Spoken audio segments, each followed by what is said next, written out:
We're good to go? Yeah, good to go. So I thought for the intro we could do something like, on January the 11th, 1993, the longest episodic TV show of all time began on a Monday night, 60 minutes long, and that show was WWE's Monday Night Raw. I mean, it was 45 minutes. Yeah, that's with the breaks. And also, I'm pretty sure EastEnders has been going on longer. No, because Raw was sitting at 1,419 episodes at the time of talking. Oh, I'm just going to fact check this. Yeah, just fact check that while I carry on. And I thought, what would be a nice fun idea is, what if we went all the way back to the beginning, January 11th, 1993, me and you, me being... How many episodes? 1,419. EastEnders has 5,180. They lied to me, Nathan! It's ruined! The longest running series of wrestling entertainment broadcasts. There we go, we'll do that. So, I thought... Is it, though? Like, New Japan's not got anything on them, have they? Oh, I bet they will have now. I bet some obscure NWA thing's been going since like 1937 or whatever. So what I thought we could do is we go all the way back to the beginning of this quite long-running wrestling entertainment sports show. And I'm quite a big wrestling superfan. I'm Blake. And Nathan, how do you feel about wrestling? I wouldn't say I'm like a fan of it. I like watching it with people who like it. So I like the energies more than I actually like watching it. We're like a perfect team. So Sure. We go all the way back to the beginning and we just sort of see how it differs from the modern day stuff. We've got 27 years to work through. That's going to be a lot of episodes of this. It's going to be a long, long fucking time.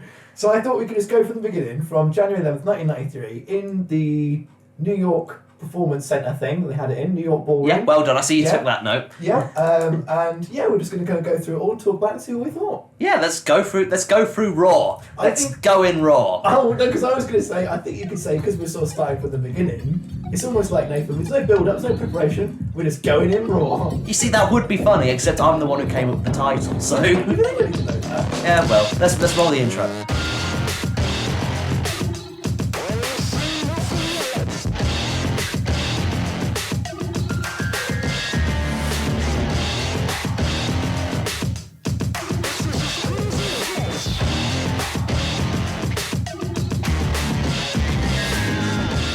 Okay, so top of the show starts off.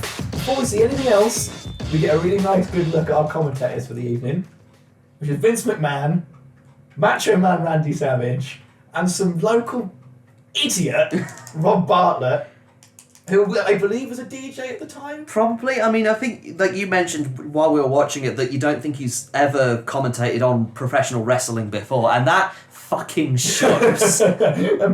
So from a kind of modern standpoint, a three-man commentary team is a bit of a bizarre thing to start with anyway. Yeah, I mean, you do get that sort of nowadays. You, unlike your pay-per-views, you get like a bunch of them in.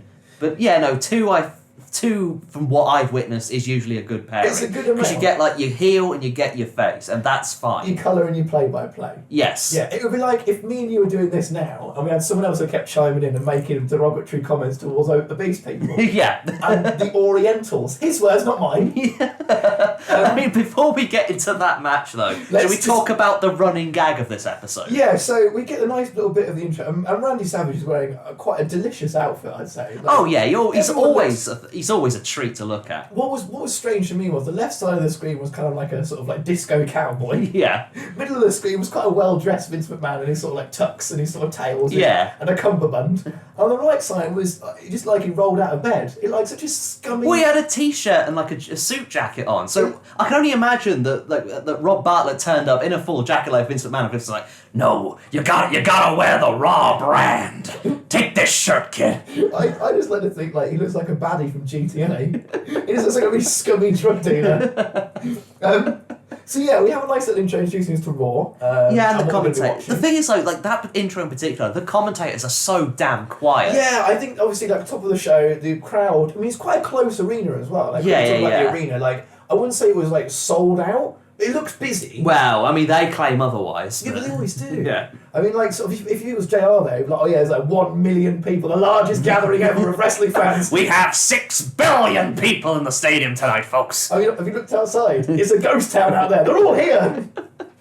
But it's an odd atmosphere. It's quite quiet all the way to the evening. Like nothing. That's the thing, yeah, they never get that loud again. No, so I think it's top of the show, excitement. They don't really know what to expect. I mean, like judging the way they all the audience like mugs to the camera every time it like pans to them. I think they're just there to be on TV. I think this is their big break. This is how they're going to get on Friends finally.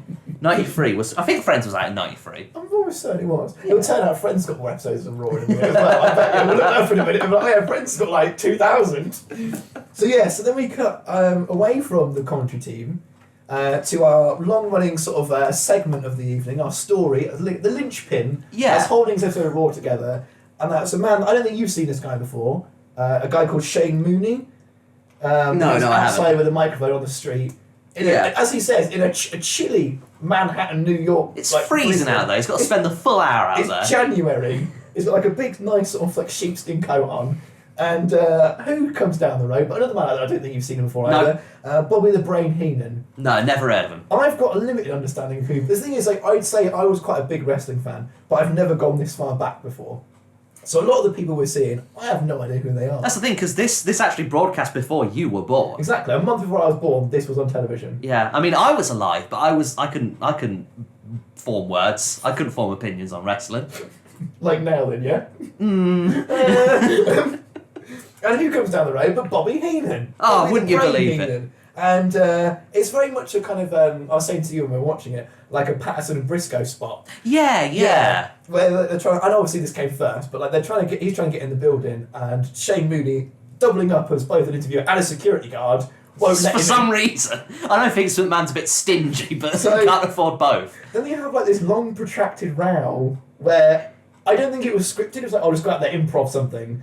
And they just repeat the same 2 points over and over again. And also, like, Bobby Heenan acts as if he doesn't know who the hell Mooney is. So he's just, like, arguing with some random person with a microphone in the middle of New York streets. And he's like, I need to get in the building. I need to get on the comic desk. And he's like, no, Rob Bartlett's doing it. And he's like, what?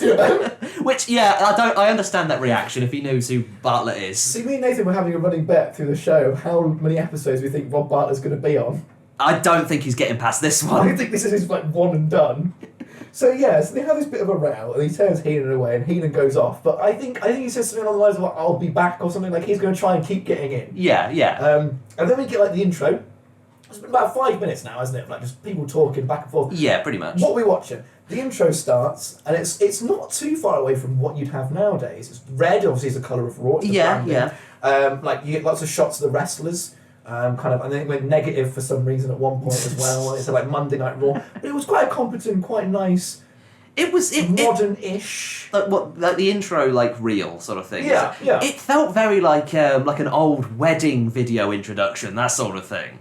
Like kind of like your photographer's gone. Oh, what I can do. Welcome to my portfolio. Yeah, the old software. He's got these like 2 VCRs that he's kind of like taping over each other on.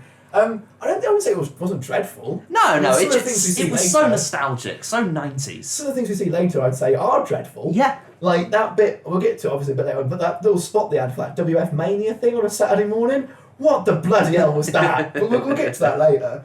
So we cut back to inside, and Vince McMahon is on a tear. You can barely tell, because it's... Because I don't know if you know, when it first cuts back to the arena, all you hear is, "Whoa!" And I was like, but Jesus. I know, but he tries to talk, and there's just sirens in the background. Oh no, that's Monday Night Raw. Is it? Yeah, it's like I thought, here we fucking go, let's go. I thought like Bobby Heenan had tried to like cat set fire to the building or something. Oh, that's it. If I can't get in, no, everyone's dead. The wrestlers are getting out to me. I'm going to get Rob Bartlett in the parking lot on his way home. Please. Get in line, mate. So we have like a really big, nice intro. And I think that one of the things that I think it is old. So like sound levels and stuff wasn't a very perfected art. No. You've got Macho Man, who has quite a deep timbre to his voice. And I like Macho Man. I think he really added to it. And if it was just going to be him and Vince, I'd say that's a brilliant commentary team. Yeah. Because I think they were really good together. I really enjoyed their kind of back and forth. Yeah, because like Macho Man Randy Savage, obviously he's quite a character, isn't he? He's got like his own colours, and he does like spend a lot of the commentary promoting himself. Which is what you're there to do. But yeah, and that's he's still wrestling at the time, so I think it's good for him to be sort of saying, "Oh yeah," like it just gives quite a good, insightful commentary on some of the wrestlers as well. He puts his nose down and he gets the job done. So I can respect him. He's a hustler. Yeah, I mean, he puts his nose down like they all used to do back in the 80s with the mattress and the coke. Yeah. Oh, my ears pop. Did your ears pop? Yeah. Like, don't let me do cocaine, it'll hurt me. Makes your teeth itch as well. I've heard. What? I've heard. So we come to our first match of the evening. Not a wonderful introduction to Raw, I have to say. So our first match is a gentleman called Coco Beware, AKA the Birdman. aka I think it Rob Bartlett says, "I wonder what happened to Gary Coleman as he comes out." Yeah! It's like, Gary he looks Coleman, nothing like Gary Coleman. apart from obviously the skin colour. Yeah, I suppose they're both black, but I like mean, Gary Coleman's what, 3 feet? something like that. Coco Beware is definitely not 3 feet. No, he's a big man. He stands up to Yokozuna. Zuma? Because we were having a debate about this. I don't think even they know. I've written down Yokozuna. I said yeah, Zuna. Yeah, That's yeah. what I put as well. I think Bartlett calls him Zuma at one point. Yokozuna. Yeah, which I don't think that's right. I mean, but Coco Beware, can we just have a quick conversation about how he's dressed? Sure. He looks like sort of Jazzy Jeff's backup dancers. Do you know what I mean? Yeah, like a side character on Fresh Prince of Bel-Air. Yeah, it's cool. Yeah. I liked it. I think the thing I'm liking straight away is how vibrant it is. It's Yeah, cheesy. this was like before the days of wrestling where everyone had to be wearing like blacks and greys and like Before it got serious. yeah, but like you could have like fun bubblegum like clashing colours and stuff. There's one character in particular later on that I want to point out as having the best outfit of the evening. So, we start off our opening contest. It's the first time Raw is broadcast ever. First ever episode. And they put together Coco Beware and Yokozuna. Yeah, who is so Japan. Yeah, I quite like the fact that I don't think it's done out of a way of making fun of him. Obviously, he was a sumo wrestler before this. So I think it is literally just his culture. And he's like, well, I'm not going to come over here and pretend to be a cowboy or a Native American man.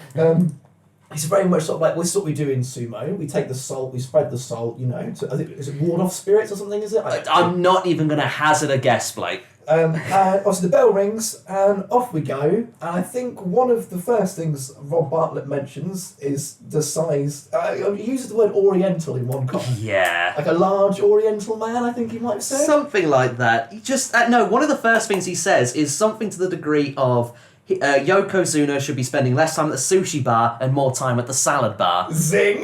Ding ding ding ding ding ding ding ding ding.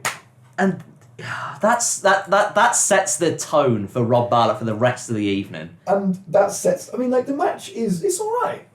It's not very long. It's not I wouldn't say it's a great start. It's basically like there's like a good minute of just silent like pacing around the ring and before Coco Beware just lunges at him and Yokozuna just shrugs him off. That happens a few times. It's like watching a bird trying to attack a rhino. I think the story they're trying to tell. I mean, man was putting over in the commentary as Yokozuna. He's like so large and he's so strong. He's 505 pounds with his little friend Mr. Fuji.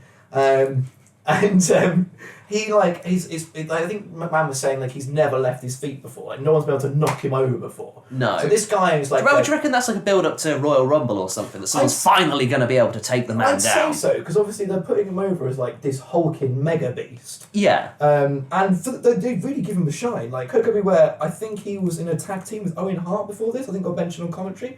So he's usually a tag team star. Yeah. And he's got to take on this big guy, Yokozuna.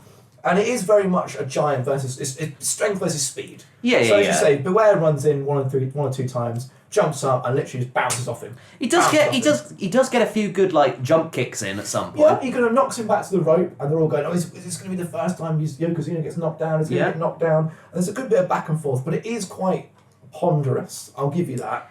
Yeah, I mean, like, obviously the thing they're trying to go for is that Coco Beware is terrified of this beast. Yeah, which is a good thing to get across, but what it brings out is, like, it just comes over as Coco just circling, too afraid to actually go in and make an attack. And the thing is also, having Macho Man kind of put over, you know, like, he's massive, he's strong, he's scary. Yeah. As a fellow wrestler is really good as well. Because kind of like almost like you could imagine Macho Man thinking to himself, well, I wouldn't want to be in there fighting him. Yeah, no, he says that at one point. Yeah.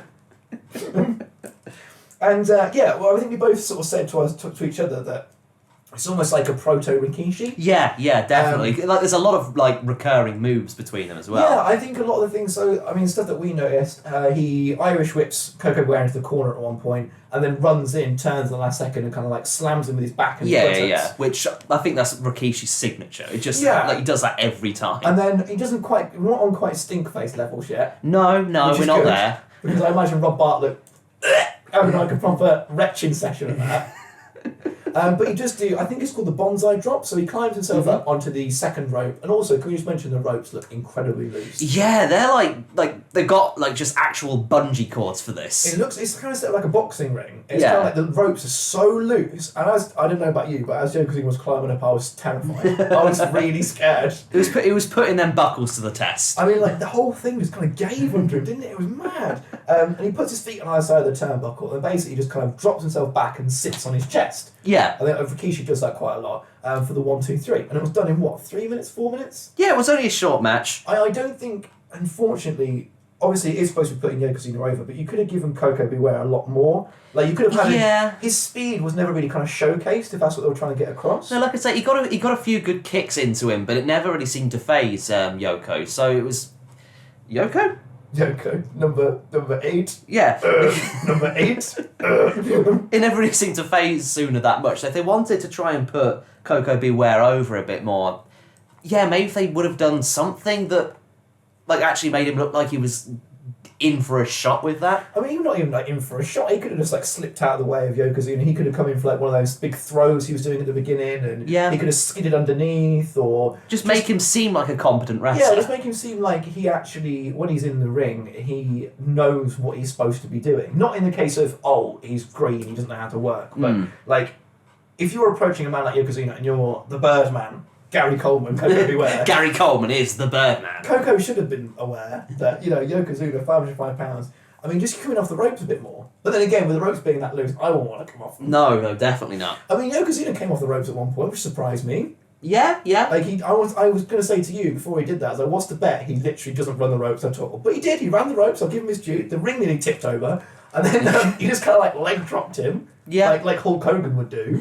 And Rob Bartlett was like, was that a butt drop? And then when the butt drop happens later, he doesn't say anything. No, he doesn't care. But I mean, I thought that was alright. That's the thing, because he thought he was making a joke, he was making a sly comment, and then Ash comes like, oh, well, I guess that wasn't that funny then. I don't fancy Which is a recurring bit for fucking Bartlett. And then we so that was the first match. It was alright. There wasn't really any story going into it. No. Not any story progressing on the outside of it. It was just, here is our big sumo wrestler man, watch him be a king. Yeah, showcase of the sumo guy. Then we cut to a Rumble segment, which is taking place in 2 weeks' time from the episode that we're watching. So that's quite fun.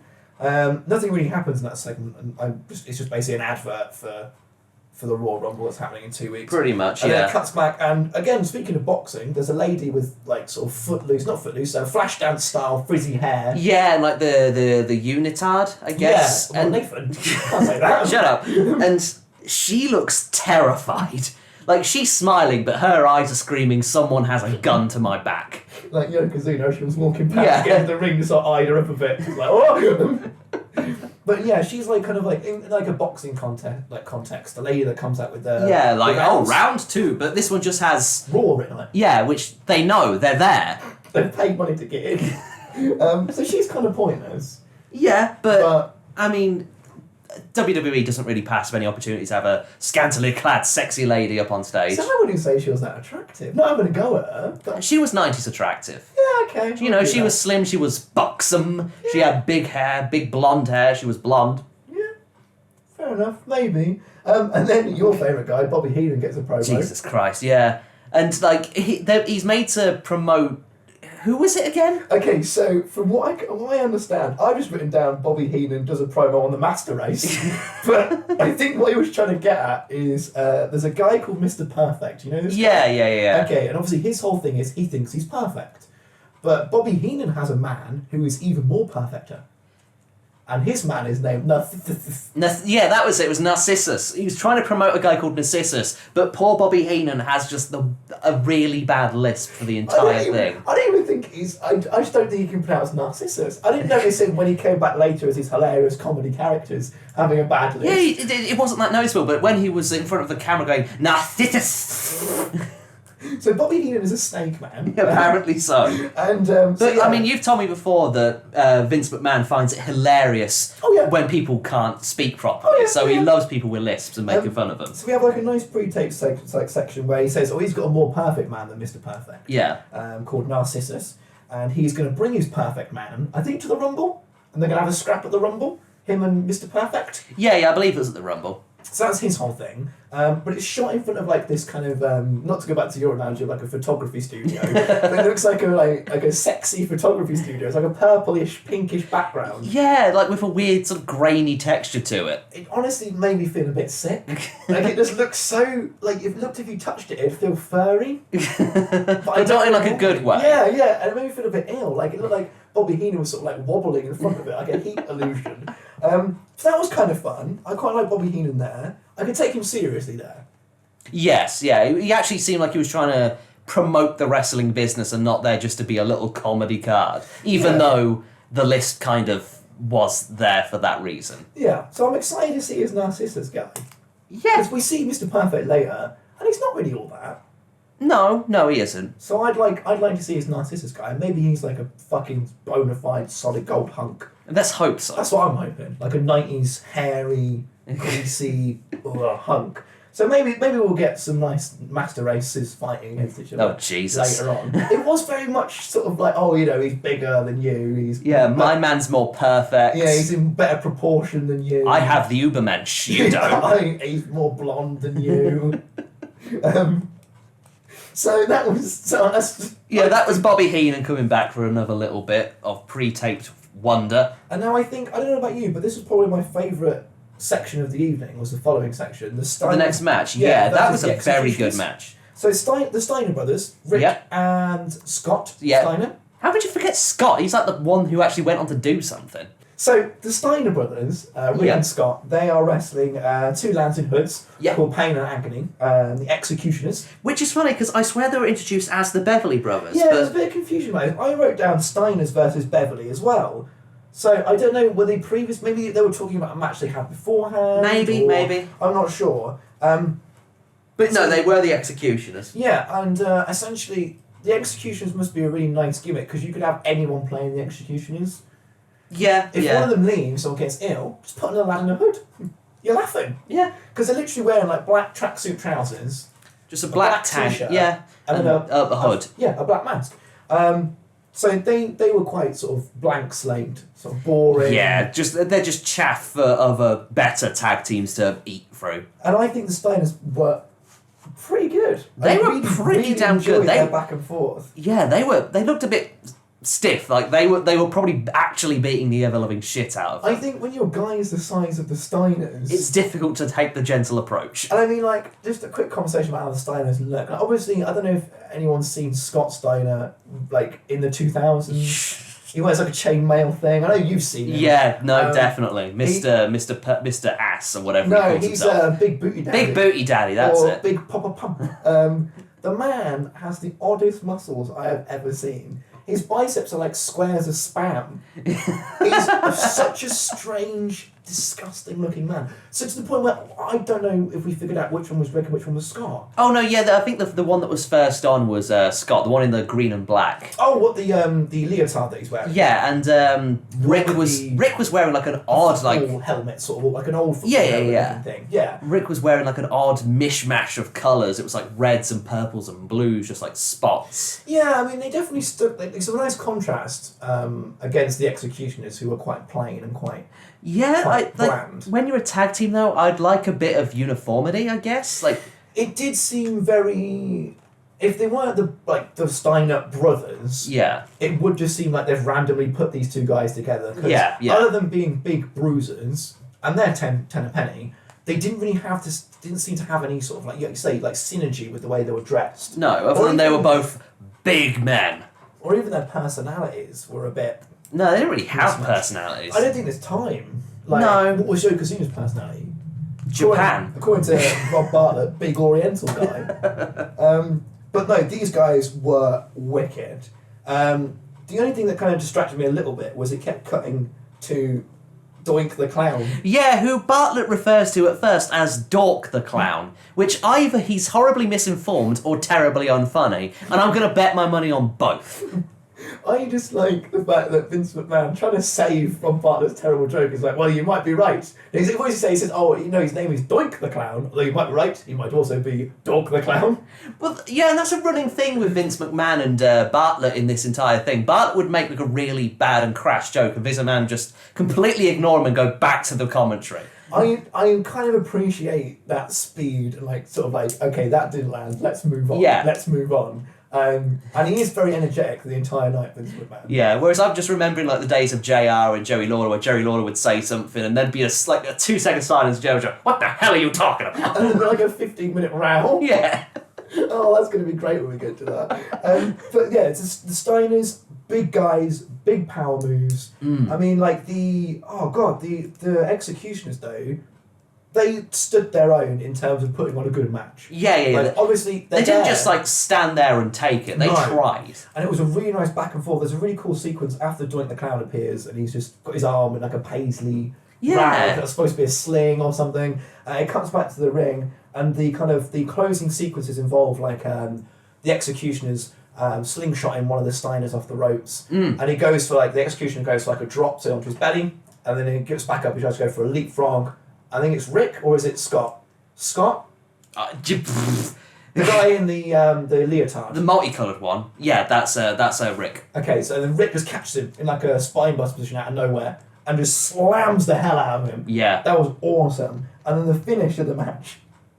Oh my days. Yeah, I mean, I didn't really have anything to say about the actual moves themselves. I just put the Steiners look like absolute monsters. So I'll try and describe it as best I can. One of the Steiners gets, I think it's Pain. I don't think Agony gets in the ring. No, the only like thing you see about him is just that when they're outside, I believe Scott Steiner just smacks their heads together. Oh yeah, there was a weird bit like obviously they blatantly put both their hands up, so they slapped hands. But I don't think like they cared too much about showing the business back in the day. I mean, I think more of the case of like people didn't really know that they know now, so they wouldn't really be looking like that for them. Like, oh, okay, well, it would make sense you try and get your hand in front of your head. If a big angry man was going to bang your heads together. Why don't they put padding on the inside of the hoods? Just have a bit of like tissue paper or something, or like some cotton wool. I don't think that would be sufficient. There was also a bit at the beginning, I can't remember who did it, but someone went for like a suplex, and one of the executioners just like nearly landed on the flat of their top of their head. That looked pretty rough. I think that was Scott doing that, and nothing changes. No. That's the thing, I mean, considering what else is in this show, the Steiners went above and beyond in their trick bags. I really think that this was probably, well, it's up for debate, but I think this is my second or first favourite match of the night. Like yeah. It's definitely up there. It's definitely better than the first match. Yeah, so we're definitely picking up speed. Definitely, it's good to have a variety. We've had a singles, now we've got a tag. It's good. But the finish comes when Rick picks, I think it's Pain, up on his shoulders. It's kind of sitting on his shoulders. Like you sit a toddler on your shoulders. In like an electric chair drop position. Mm-hmm. And in the background, you can just see the other massive, scary gargoyle of a Steiner climbing onto the rope. And he jumps, and he does like this kind of like a bulldog headlock. Yeah, that's what they call it, a bulldog headlock. So he jumps, gets his arm around the other guy's head, and then the Steiner on the bottom just drops the Executioner forward, and bang, he lands right on his front. 1, 2, 3. Sick finish. And damn good finish. It goes to show as well, like even back then they were doing tag team manoeuvres. Yeah. There's no going into the corner, you tag your opponent gets in, bit of a beat down. Do you know what I mean? There's no crossing over sort of tag team manoeuvres in the corner. So you have a tag like team it maneuver. feels very well choreographed. Oh yeah, definitely, I'd say so. And I think that is just kind of off the cuff. You reckon? Yeah, for like a 5-minute match, you wouldn't be spending all day.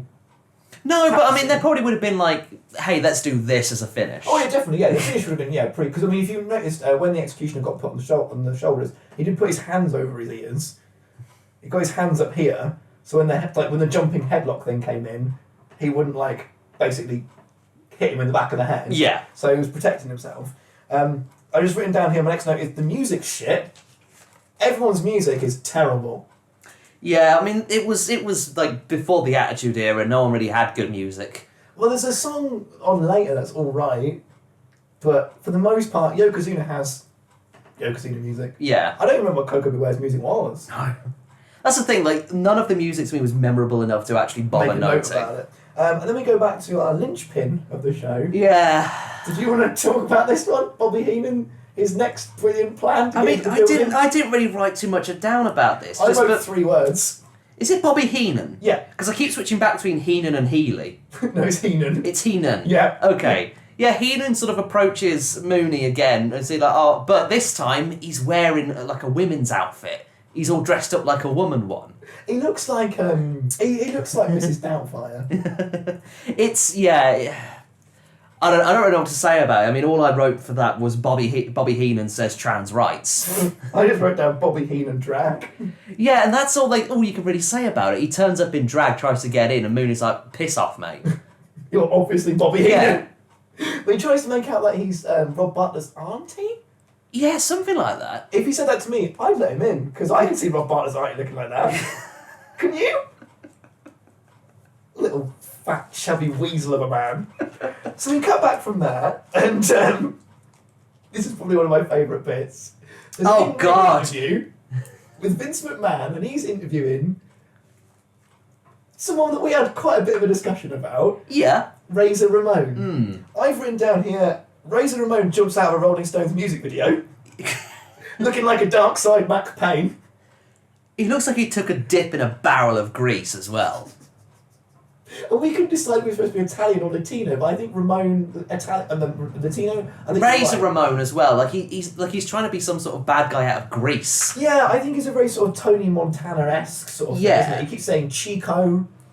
Yeah, and also he seems like fucking plastered. I Like think, he's slurring his words, he's stumbling about, his eyes are uneven. I reckon he's trying to do the accent. He's got a toothpick in his mouth, and I reckon he's trying to get that Chico, that accent out around that toothpick. But I mean, yeah, he could have been. I mean, he looks like the type, isn't he? He's a bad All right. boy, Nathan. He's a bad man. He's a bad boy. And Vince is interviewing him, and Razor Ramon's basically just talking about he's got a title match at the Rumble against Bret the Hitman Hart. Yeah. And he's basically just shoots on Bret the Hitman Hart. He basically says, like, it took him 8.5. That's quite a thing they keep bringing up. 8.5 years it took Bret to get to the top. Yeah. Ramon's done it in 8.5 months. I think McMahon and Ramon says that about 12 times. But that's the thing, you pointed out while we were watching it, all that Ramon did was repeat everything that Vince McMahon said and added Chico onto the end of Or it. like shook his necklace with a razor on it. Yeah. Or did this with that curl in his hair, just twisted it a little bit. And it cuts to, this was quite a confusing moment. Yeah. You know exactly what I'm talking about, right? Yeah. So Razor Ramon injured Owen Hart on WF Mania. Yeah. But when it cuts to showing you the footage, they don't decide to turn down the footage they're showing you, or Ramon speaking over the top. Yeah, so you just hear both the Owen Hart interview and Razor Ramon talking over the top of each other at the And it same was time. mad confusing. You cannot hear what either of them are saying. And then obviously Ramon runs in, clotheslines him, and kicks him a little bit, and he injures Owen. Yeah. And then I've got down here, Ramon won't leave. He won't leave, Nathan. Like, the man keeps trying to back him. Yeah. And Ramon's like, no, give me the He's microphone. like, one more thing, Chico. He takes it back again just to say 8.5 years. Climbing the ladder, just a little climb the ladder motion. Razor Ramon. And Vince McMahon looks fucking done with it. And he's like, I can't be arsed with this anymore. I cannot be arsed. So that was unusual. That went on for about, what, 5 minutes, 6 minutes? It went on for longer than both of the wrestling matches so far. And the thing is, he kept cutting to the audience. Obviously, you want a really big reaction. This is Razor Ramon. Yeah, this is He's a bad man. evil. People just hate him. And there's just one kid in the audience going boo. And a very nice, respectable, well-dressed gentleman in a bow tie and a jumper. He's come out for an evening. Yeah, with like a bald spot on top. And it's sort of going, oh, dang it. Well, that's the thing. Yeah, like I said earlier, I think a lot of the people in the audience here just kind of want to be on the TV. Because whenever the camera's pointed at them, it's always, hi, hello, I'm here. Look at me on the right. No signs, not a lot of signs. I noticed a few things obviously they sold outside that they brought in. Yeah, there are some character specific ones that come up later. But yeah, for the most part, no signs. It was quite a low-key affair, really, in a way. It was, yeah, it was a small venue. Yeah, this is the first time they ever did it, so I guess they didn't want to go overboard. No. But we've had, quite a weird interview with Razor Ramon. And I just want to say, this is the first time me and Nathan have seen 99% of these characters. Oh, yeah, definitely. I mean, I know a little bit about Bobby Heenan. Obviously, I know Vince McMahon. I know Macho Man Randy Savage's rap album. Yeah, that's all you need to know about him. I know, obviously, from the opening matches, I've heard of Yokozuna before. I've heard of Scott Steiner before. I've seen him in action. Yeah. But for the most part, a lot of these characters are fresh and new on us. So it is very much, we're learning who they are as the TV show is presenting it to us. Yeah. And I think the weird thing was, we just sort of assumed, because it's the first one, just to have a quick sidebar, that they would kind of present it in a vacuum almost, and you wouldn't have continuing storylines. And it was a lot of the commentary wasn't really calling moves or spots or discussing the people in the ring. It was more kind of catching you up with things that happened on Mania or things going forward, like pimping what's going to be happening next. Yeah, like it was very clear that the intention of this this new Raw was to sell you on Royal Rumble. That's all they were trying to do. Oh, and their awesome catchphrase. Oh yeah, which was saying, I've got that written down here. Uncooked, unplugged, and No, it was uncut, uncensored, and uncooked, but they never kept the same sequence for some reason. And then I think one of them would start saying it, and then one would jump in, and then one of them would finish it off. It's like a 3 thing. Yeah. But I think at one point one of them couldn't remember what the other one had said, so basically repeated it, and the man's like, "No, goddammit!" No, and he starts doing it. Like, let's get it. Like, I think he legitimately says, "Let's get it right." For fuck's sake, lads, we've practiced this. And all those stories I've heard about him being backstage in the headsets when they've got a different commentary team going, "No, you do it again and you do it right." I can now see them. The next match. Well, no. There's a bit in like shortly after the Razor Ramon interview. Go on. Don't you remember the Somalia Relief Fund? Oh yeah. Headlock for hunger. I want that on a t-shirt. Obviously, I mean, I've not heard about Somalia for years, so I reckon they got it sorted, Nathan. Oh yeah, it's probably fine now. I mean, they just headlocked hunger out of there. I don't think Somalia's doing very well, unfortunately. Probably all the headlocks. It's all the headlocks. You can't eat headlocks. We want rice, we want water, we want fish. All I can do is headlocks, I'm sorry.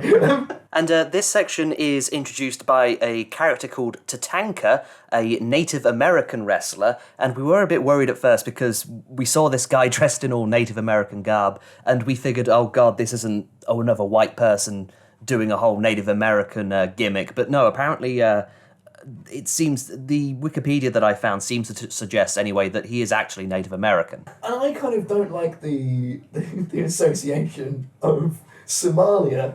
We need to help these Somalian guys, which is a good, honest... Yes, thing. that's... very good publicity. I mean, it's Vince McMahon's. Part of it's probably tax evasion. And publicity. Yeah, publicity. So he's knocked it out of the park. Who do we want to represent it?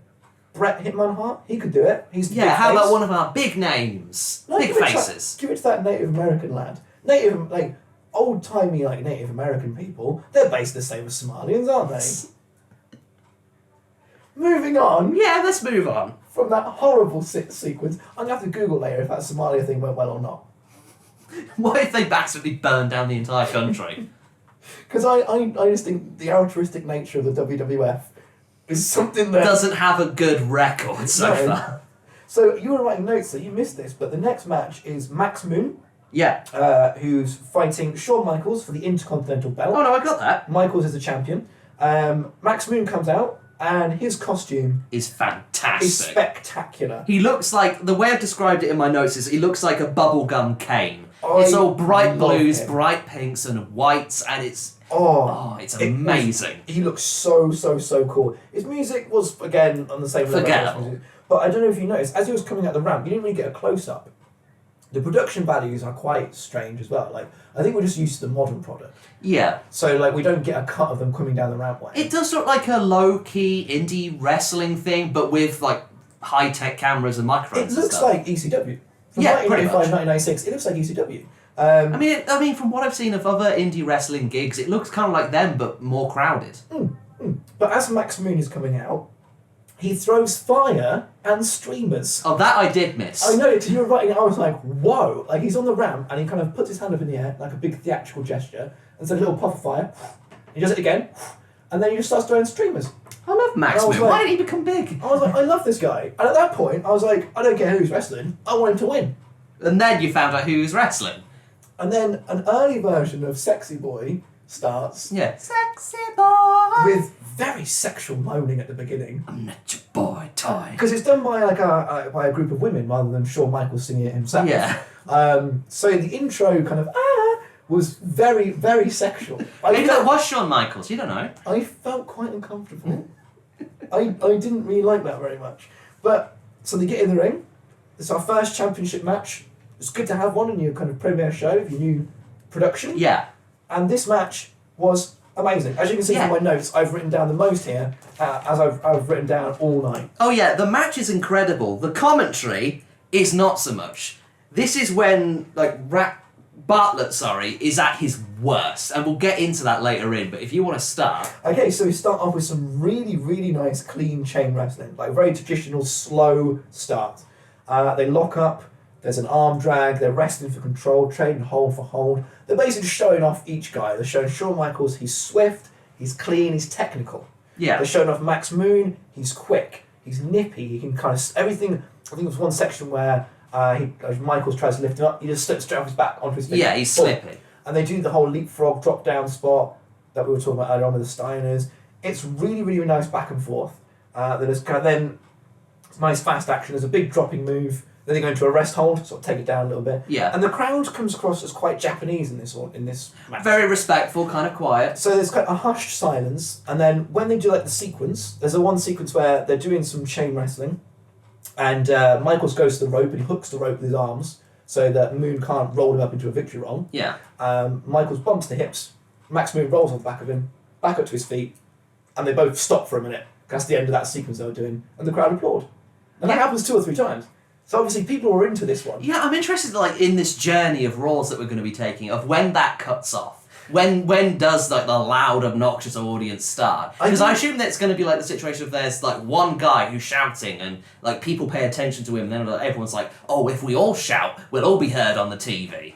I think the thing is, at this moment, obviously, I don't think the audience can realise they can boo, or they can make people. They don't want to seem rude. They think it's theatre. I think you might have hit the nail on the head there. I think going back to the Razor Ramon thing, I think the reason why they didn't boo him is because they didn't want to appear rude. Yeah. And they didn't. Obviously, the man in the ring is talking. I don't want to drown him out by booing. I want to hear what he says, because obviously it must be difficult to hear in that arena as well. I mean, it's fucking difficult for us to hear it, and we're watching it. And we've got the post-production. Yeah.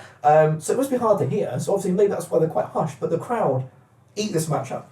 They go to a rest hold. There's a near fall. The only downside I could find in this match, it's the longest match of the night. It goes on about 10 minutes. Yeah. The flow is snapped in half. Yes. It cuts to a break, and did Ramon run over?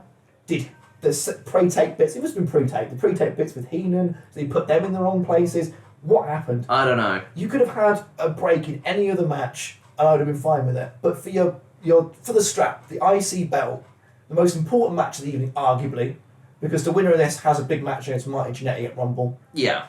And you have a break in the middle, an ad break. Or were they thinking it's our big match? We're almost guaranteed these people aren't going to change the channel. I don't know. I mean, obviously, we're watching it through the WWE network, so we don't actually see an ad. We just hear, oh, we're going to cut to an ad break now, and then it just Face of Black comes back in. There doesn't seem to be too much movement on the actual mat for them. So whether they did just say to them, okay, we're going to take a break here, so once you do this move, just take a few seconds to rest up. Well, I think the way it normally would work is the referee would subtly communicate that to them and then slow the pace right down until the referee says, okay, we're back from break. Okay. If that's the same as it was, obviously, the first ever show. Obviously, they've done shows before, didn't they? Mania and Superstar. Oh, yeah, they've done your pay-per-views, etc. But if that's how it worked in the first ever show, I'm not sure. But that's how it kind of works nowadays. So it kills the flow in the middle, but I think I got back into it. Yeah, thankfully I don't think we missed anything because there seems to have been some communication there of okay, we're at an ad break, take it slow, guys. And I love Max Moon. Max Moon really impressed me. I couldn't tell who was face and heel on this. I think Michael's supposed to be a cocky sort of heel, maybe, because there's a bit where he starts mugging to the camera. Yeah. It's going on about breaking hearts. Yeah, it's like, I've broken a lot of homes with this face, that sort of thing. And then he gets Moon on the ground and he's punches him over and over again in the head. I think the story they might be trying to tell is they're both really competent. Michael starts going to the striking first because he knows he can't out-wrestle Moon. Maybe that's what it is. Yeah. Seeing all in a vacuum like this, it's very hard to get a pin on the characters. It is who everyone because is. Like I say, I've never heard of Max Moon. Me neither. But he seems great. The fact that he can stand up to Shawn Michaels as much as he did, and be put over in that way, it makes me feel like he should have been someone who was more notable. So maybe as we go on, maybe he'll get a push. Maybe he'll win the belt at one point. That's the great thing about it. We literally don't know. No. I've never seen these before. So yeah, and then we kind of get into this weird sort of situation where my notes just devolved down into near fall, rest hold, near fall, rest hold for a little while. That's the thing. You could still pay attention to the match because I was being annoyed by Rob Bartlett. Oh, go on. What's Like shortly after the break, like the camera cuts out to a close of Doink, and Bartlett says, "Oh, is that what Oprah Winfrey?" Like, no. Oh no, I remember this distracted me a little bit because we were saying. Like Oprah Winfrey, like first of all, Doink the clown has big frizzy green hair and white face paint. I don't think that's Oprah. I don't see a joke in there at all. You're getting a Jared Leto style makeover. You're getting a Jared Leto style makeover. Was Bartlett the one that started doing a Tyson? Yes, and then he started doing a quote-unquote Mike Tyson impression, which basically meant he put on a lisp. And I don't know whether this is me reading too much into it, but I'm sure he deliberately, everything he was doing in his Mike Tyson impression, I say in inverted commas, because it was just a lisp, and it sounded nothing like Tyson. No. Was trying to make him out to be a bit homosexual. Yeah. Do you know what I mean? I mean, that's the thing. Like, it's an old stereotype of lisp equals gay, and that's clearly what he was trying to go for. So he was saying things about, I don't know what was happening in the time for Mike Tyson, about him going to prison and his like lawyer trying to get his term down so he didn't get in trouble. Yeah. He was basically alluding to Mike Tyson maybe having a homosexual bend. Yeah, and I just think obviously it's 93, but still, on the network that's PG. But obviously it's implied. He didn't outright say he's a homosexual or he's gay. The thing I found funny about it though is that like Vince McMahon just completely ignores him for most of it until he realises he's not backing down from this. I need to play with this or he's not going to shut up about it. And that's the thing, he's a fucking toddler. It's basically like pay attention to me. And because Vince is like trying to call the action, and Vince has got going from obviously I've just said that they might making fun of Mike Tyson for being gay or allegedly being, or you know what I mean, making out that he's gay is wrong. Yeah. But Vince obviously fancies Shawn Michaels. Like he obviously is in love with this man. My God, that man. Because he is just going crazy with everything Michaels is doing, and it's good to put your big guy over. Because obviously Michaels in a few years' time is going to be the big guy of the company. Yeah. But like you say, eventually he realises this Tyson impression ain't going away until I start to interact with the Tyson impression and try and exercise the Tyson from Rob Bartlett and turn him back into Rob Bartlett. It ain't going anywhere. So there's like a nice couple of sequences. I was just trying to, like say, just ignore what was going on the commentary, where out of desperation, Moon rolls up Shawn Michaels into a schoolboy. He kicks out. There's a really cool section where Michaels goes for a drop kick, and Moon catches both his feet in the air. Michaels takes a flat back bump, lands on his back, and then he flapjacks him over the top rope. So he basically that was fucking cool. Springs him over. Like we've got to get some momentum if you're Michaels to get up, grab that rope, and kind of pin yourself over. Yeah, that was really cool.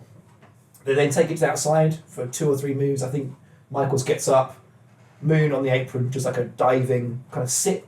Yeah. I guess you'd call it a sit. He just kind of jumps, lands his buttocks on his collarbone, and they both fall backwards. It was a bonsai drop, wasn't it? No, a bonsai drop's more butt focused. You've got it. What do you call sitting, Blake? Oh yeah, good point. Is it just because he's not fat and Japanese? He can't have a bonsai drop. Well, I mean, bonsai trees. Was it bonsai drop or bonsai bomb? Bonsai drop. Okay. Okay, so yeah, he kind of bonsai drops off the apron. Yeah. We'll take it later. And then there's they get back in the ring, and this blew me away. This is really cool. I've seen people do this at NXT. Very rarely. That roll through slam thing that Moon did. Oh yeah. Like he kind of gets Michaels over his shoulders. It's like an F5 or like an attitude adjustment position, laying on his shoulders, and then he takes a few steps and he just rolls the whole contraption through. So he kind of puts Michaels onto his back, rolls over, and it was just insane. Yeah, it was so fluid, so quick as well. And they kind of end up in a situation where Michaels is flat on his back, Moon's kind of laying with his kind of head and his shoulders on Michaels' chest, and then he picks the leg for a pin. Near fall, 1, 2, kicks out. Yeah. I was like, that would have been a great finish. I think if it wasn't for the strap, that would have been the finish. Yeah. That roll-through thing was really, really, really cool. Really cool. So I was really impressed by that. And then it was a weird finish. There was a super kick, which is obviously Michaels' finishing move, but it seemed so low impact. I don't know if it's because he didn't smack the trousers or what. There really wasn't that kind of noise of connection that you get, where it's like a really big slap. No, it felt weird seeing it So maybe it's the case of Michael's a bit roughed up and he can't get a good clean connection on it. Maybe he bent his leg a little bit, or maybe he's just starting off trying out the move. it was a long match considering like the length of the other ones as well. So maybe they were just a bit tired. Yeah, or maybe he's just trying out the move. He's not quite got the move down yet. Where it looks really super clean. Again, we're watching this in a vacuum, so we don't really know how long Michaels has been a part of this and how long he's been practicing those moves. So there's super kick, near fall, 1, 2, moon kicks out. I remember saying to you, that's it. When the kick happens, I was like, that's it. But kicks out, and I was like, okay, we're gonna keep on rolling. Here we go, let's go, baby. They get back up again. Moon goes for a punch. Michael slips underneath, picks him up.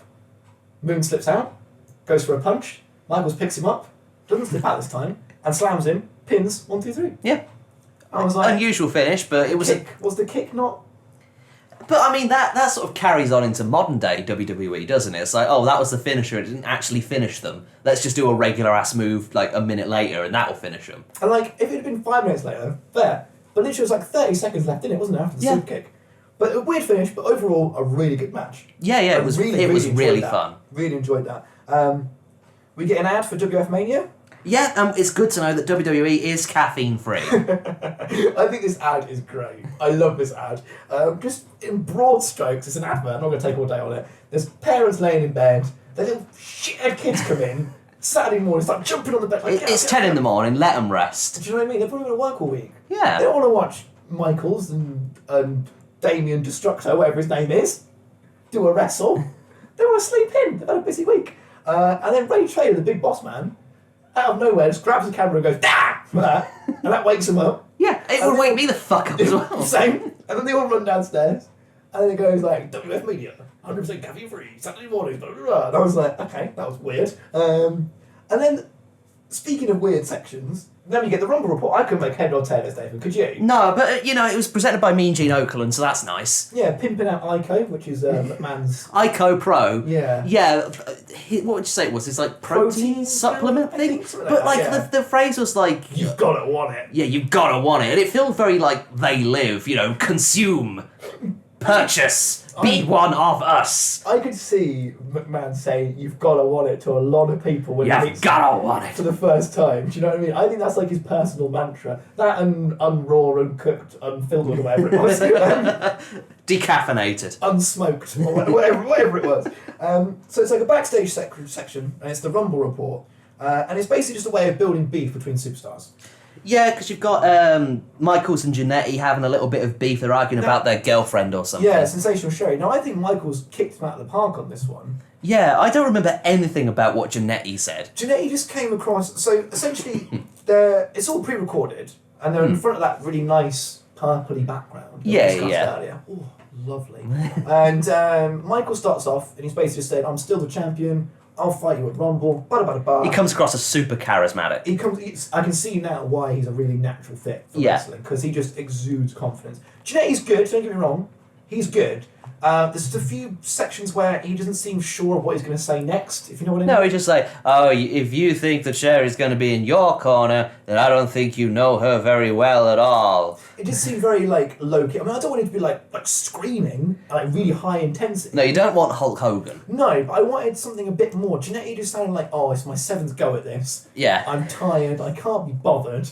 This is what I've got to say, done. But basically, this Rumble Report serves as a way of telling us who's going to be in the Rumble, for the most part. Oh yeah, I've not seen this sort of thing before, where they just list off pretty much everyone who's going to be in that Royal Rumble. Yeah, it was strange, wasn't it? I mean, it's a good way of, again, if you're checking this out for the first time, it's a good way of showing off a lot of guys really quickly. Yeah. And I think the kind of general rule of thumb seemed to be, they show you 3, and then it cut back and you have a little speaking segment with that third person, and then you see 3 more, and then a bit of a speaking segment. And it's a good way of sort of showing off a lot of people. But it really struck me as strange. Like, the Jannetty thing was alright. And then it cuts to Yokozuna and Mr. Fuji. Well, there was Mr. Perfect before that. Oh, yes, of course. And his interview was weird because he just couldn't stop laughing. Like, every word he was saying was like...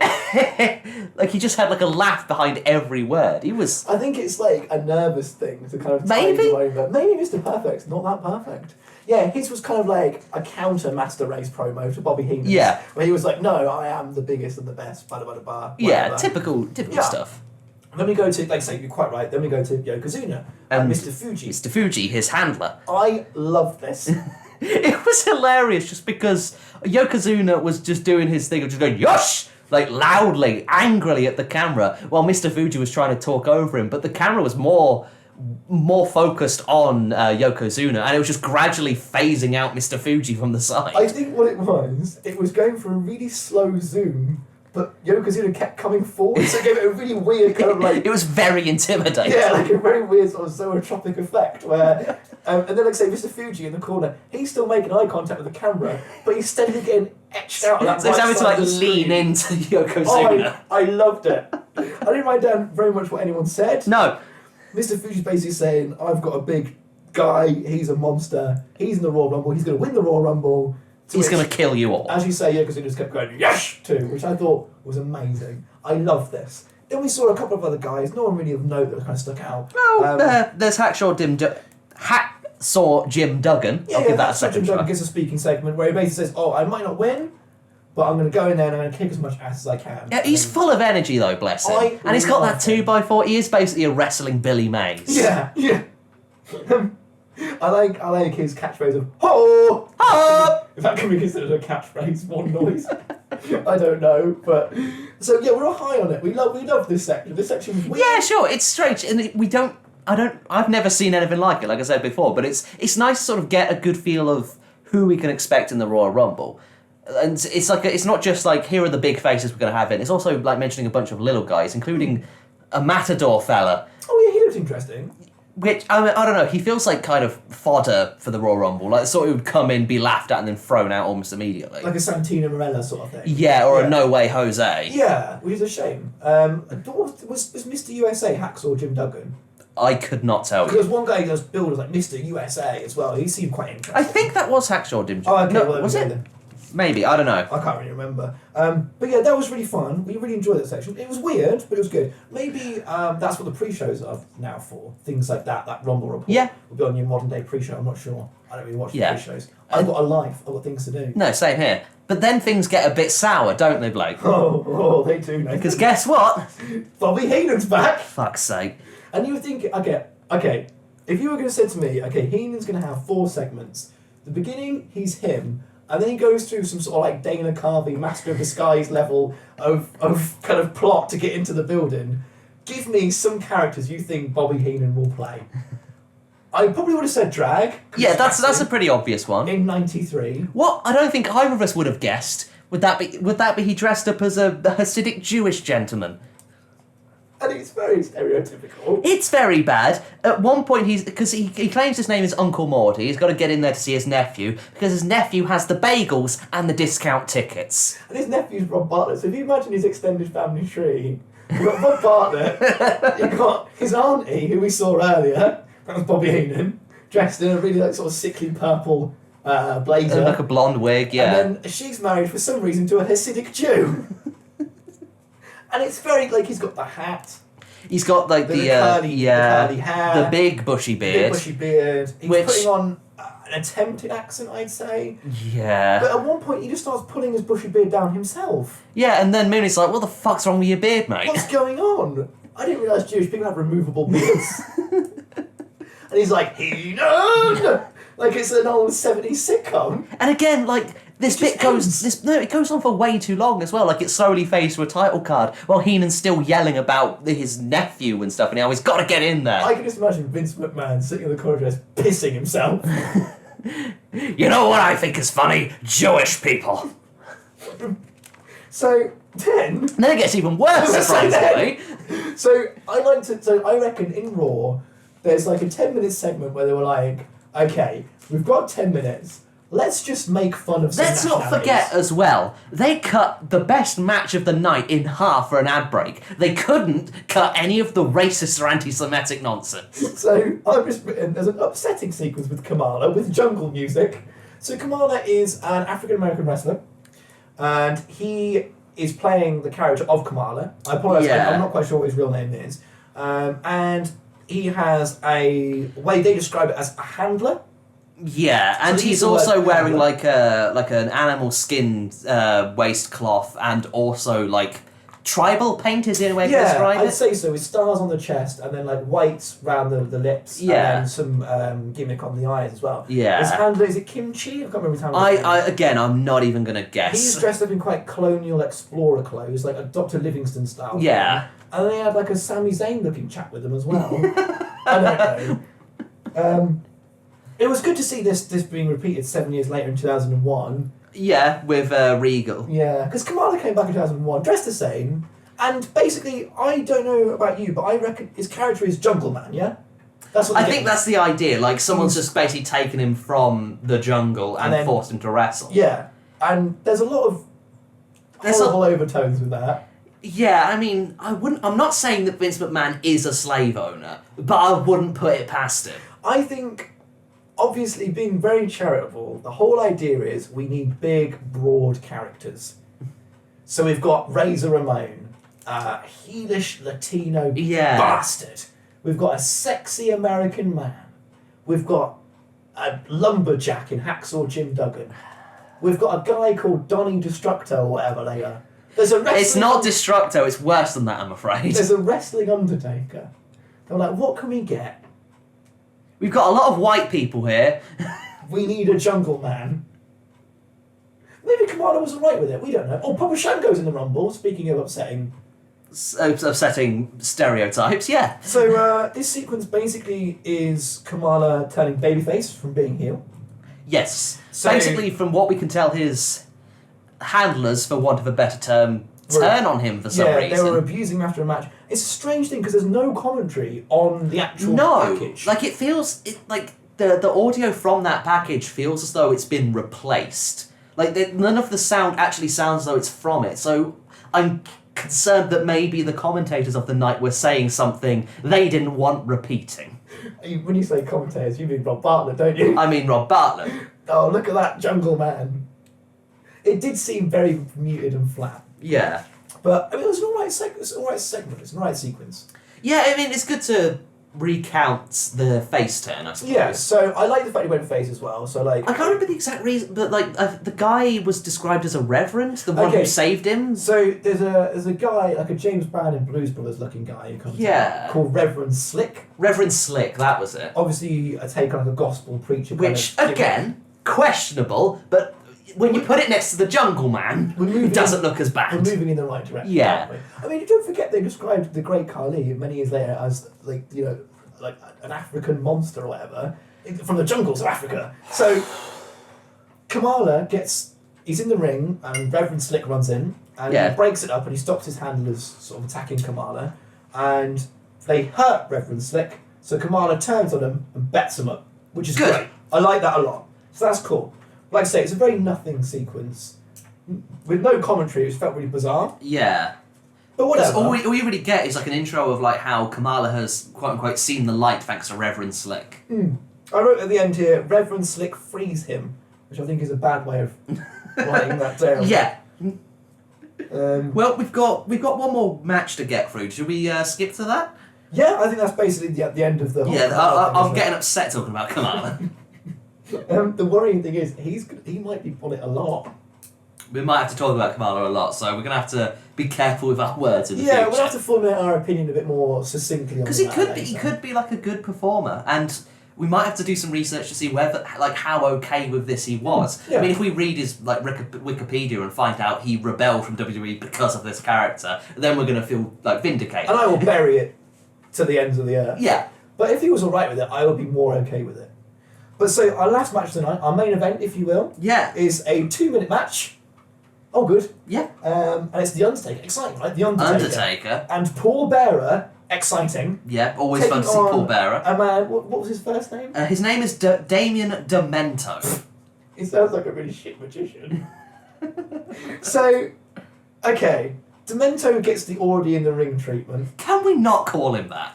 What? What's wrong with that? Demento, demented. I don't think that's a cool term to be using anymore. What's his first name? Damien. Okay, so Just call him Damien. Double D. That's what I've written him down. Okay, as. so Double D, he gets the already in the ring treatment.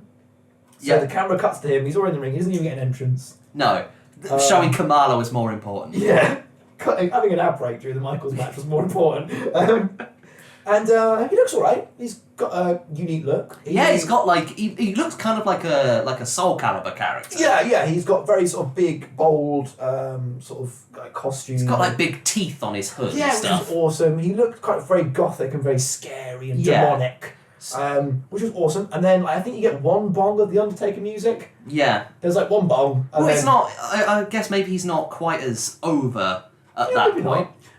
So there's one bong, and then Undertaker comes out. Yeah, wearing cool a ass tie music. Yeah, and a shirt and his coat and these oven gloves. Yeah, they're big silvery gloves. I don't know why. And then we were quite excited. I think it was Rob Bartlett at one point said that he keeps the gloves on to protect his dishwashing hands or something along those lines. I just thought they were corpse handling gloves, being an Undertaker. And then we got even more excited when Paul Bearer came out.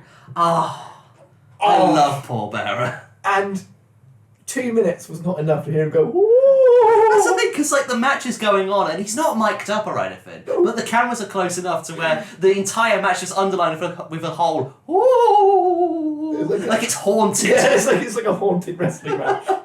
Sounds like a Scooby-Doo meets wrestling thing. Scooby-Doo in the haunted wrestling match. And he's got the urn.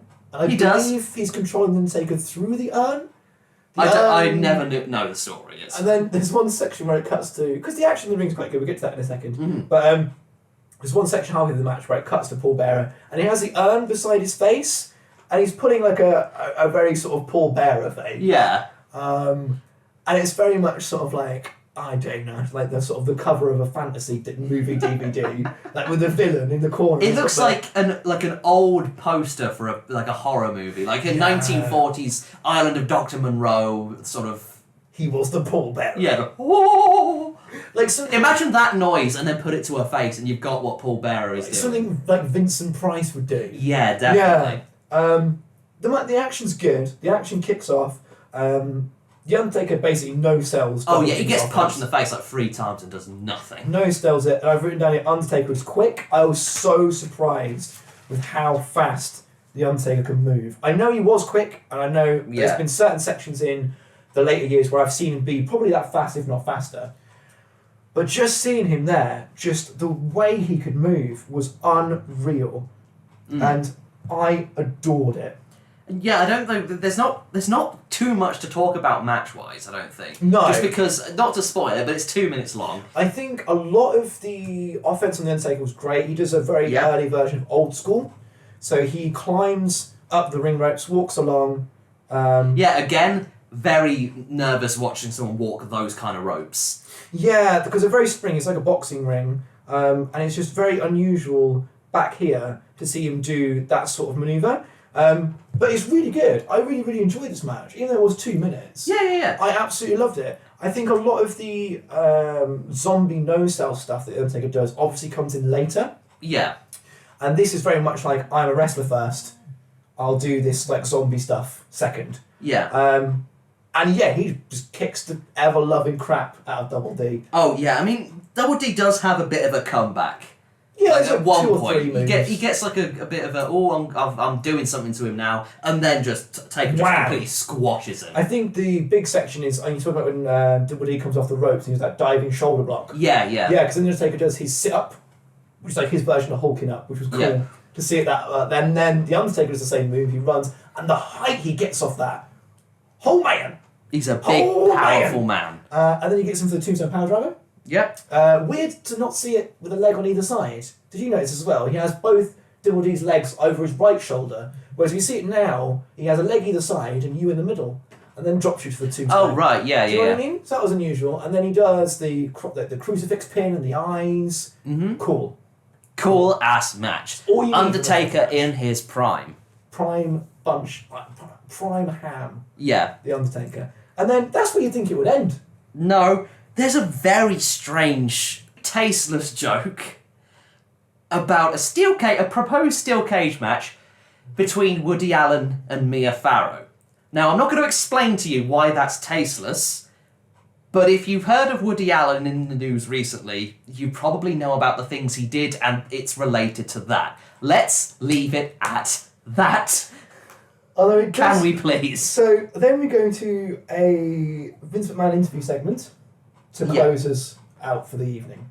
And who would he interview other than The man that's been running roughshod over his show all evening, that dastardly... Rob Bartlett? He drags him in the ring, he pulls his coat over his head, and he just potatoes him. I wish that was the case, but no, it's Doink the fucking Clown. Unfortunately, he's talking to a man dressed as a clown who's been basically playing up through the entire show. He's been assaulting the audience the entire time. Yeah, I think there's just quite a lot of stuff that I found he was saying that was quite worrying.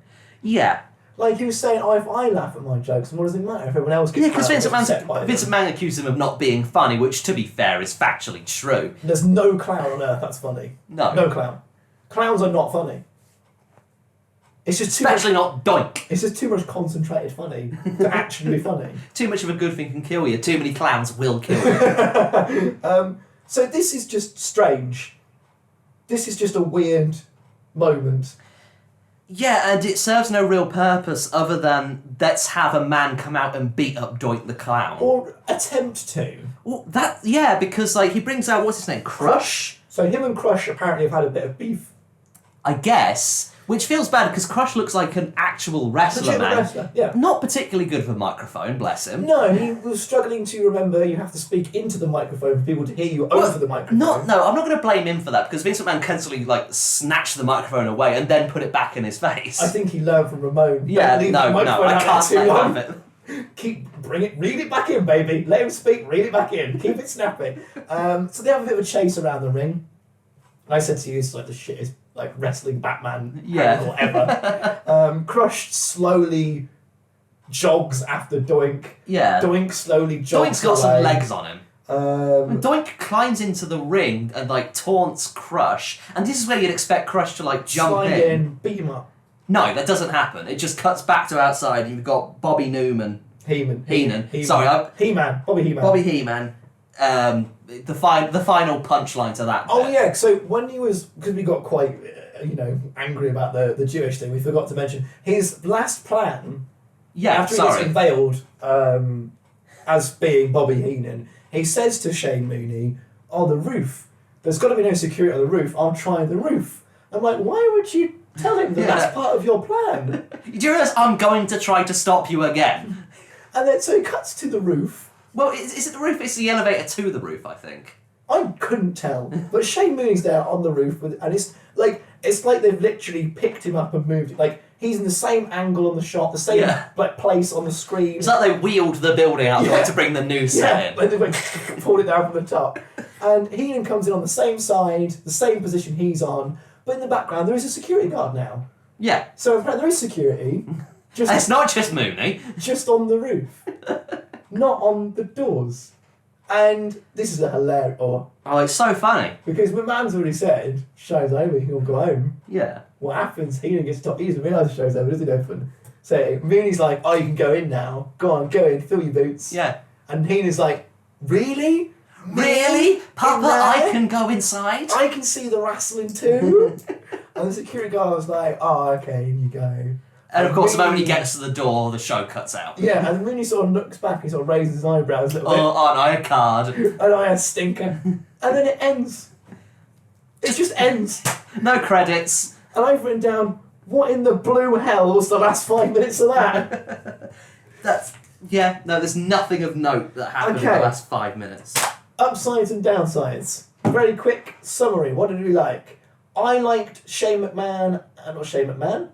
Michaels. Yeah, Shawn Michaels. And Max Moon. Yeah. Fantastic. I liked the Undertaker match. It was short and it made the Undertaker look like an absolute monster. I liked Macho Man on the stick. I liked him on commentary. Yeah. I mean, like I say, he's a character, but he can get the job done. Things that we didn't like. I'll let you start. Oh no, I'll also say the Steiner Brothers match. That was good. I forgot that. Yeah, the finish that was really good. Okay, things we didn't like. Rob Bartlett. Yep, Rob Bartlett. It definitely felt like a pilot. This was them trying to work out, okay, how are we going to do the cameras, how are we going to do the cuts, where are we going to fit in the ad breaks? Those old things. Where am I going to pimp Ico Pro? And yeah, like you were talking about earlier, it feels strange that this is going to be a lot of people's introduction to wrestling, but it does feel like you're just sort of jumping into the middle of a lot of story. I did get confused quite a lot. Okay, so things I didn't like, the music. That needs a revamp. Yeah, that was so forgettable. The audio levels. Oh, yeah. Just general production. Like I say, because it's like a pilot, I can understand why the production's not great. Yeah. Bartlett. Bobby Henan. Yeah. The Kamala bit. Just generally, like, the subtle bigotry is how I would put it. The wrestling's good. Yeah. If I saw it back in the day, I definitely would tune in next week to see what's going on next week. Mhm. And I might be tempted to check out the other shows, especially ones featuring, like, Owen, so I could see the blow-off of him and Ramon. I will say as well, like, there wasn't anything particularly impactful about it. There were no exchanging of the belts. There were no title changes. No, there was only one title defence as well. Yeah. It did sort of seem like this is like our holding pattern. Yeah. Come back next week, because we're going to build on that and then build on that. Because if you went hell for leather your first show, how would you follow it up? Is the thing. So I guess, like, for once, they've kind of held the reins back a little bit. Yeah, I mean, it was the first one they had to. So I think it's quite an interesting approach to it. I think overall, I'd say it was all right. Yeah. It was an okay start. Good. It was a decent start. I'd like longer matches. Mm-hmm. Less. Because a lot of them were like 2-3 minutes at best. And if you're watching a wrestling show, I want, like, people coming out and explaining who they are. Yeah, because I should care. Also, you'd expect more wrestling. There was a total of 4 matches. And yeah, like I said, a lot of it was, other than the Shawn Michaels one, which had an ad break in the middle, they were all under 5 minutes. Yeah. So more wrestling, more people saying who they are, more head-to-head confrontations. So, Nathan, how did you find going in Raw for your first time? Would you watch next week's? I don't really have a choice in the matter, but... No, I mean, we've said we're going to do it now, but... So... With you, Blake, of course I will. Awesome. So then we'll see what next week brings, I guess. Yeah. I don't really have a pithy outro to this sort of thing. You said you had an outro to this. I had an intro. Oh, okay. I don't have an outro. Maybe we should just do what they did and just, like, cut to black. Yeah, I'll try and get into the bathroom, and then we'll just end the episode.